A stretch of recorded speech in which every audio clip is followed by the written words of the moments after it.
Hello, this is for Lab 7 Part 3 for the elevator controller, and I'll be explaining the code.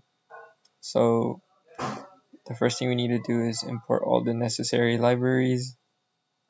Once we import the necessary libraries, then we can initialize the functions for the GPIO pins. We split this in input and output pins.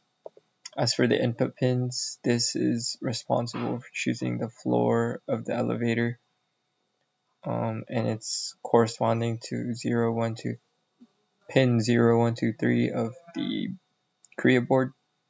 As for the output pins, this is just responsible for showing where the elevator is based on which LED is lit up. We can see that pins 4, 5, 6, and 7 are responsible for that.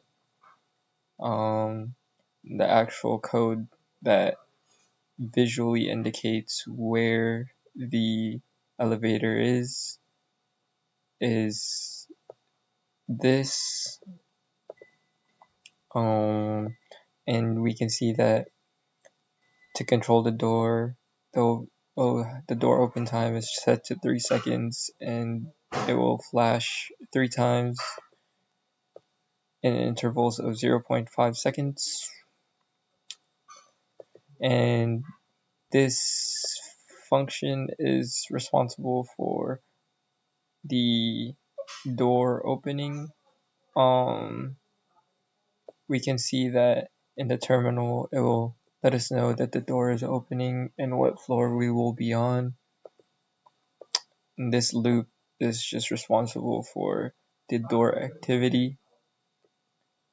And once that is done, the LED will indicate that the door is open or closed. Now, to control the elevator, we will be using this function, and we have to define a global call for the current floor as well as the direction of where the elevator is going. So if it's going to the target floor, then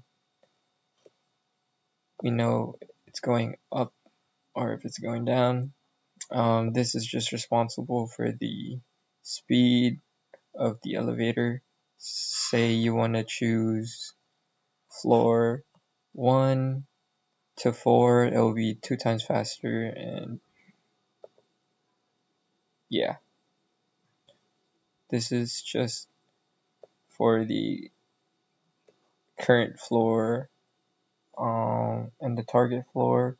The LED will strobe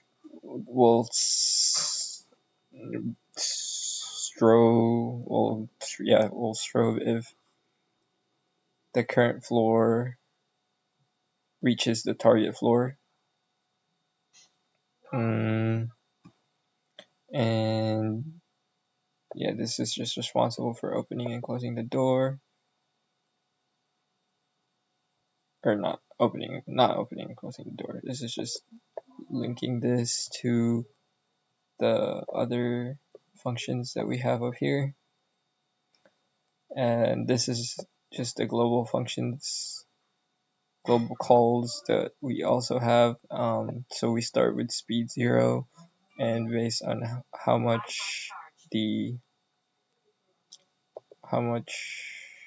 many floors we're going to, it will speed up or slow down. This is responsible for the emergency handle, and it will bypass all the requests to go to floor 1. This is called the emergency mode, and this is just the main state for the elevator. And this is where we made the user interface. So if you input 1, 2, 3, or 4, then it will go to the requested floor, open the door as well as close it. And then if we go for the emergency, then it will show that the emergency request has been registered and it will override all the requests. So yeah, that's it for this lab.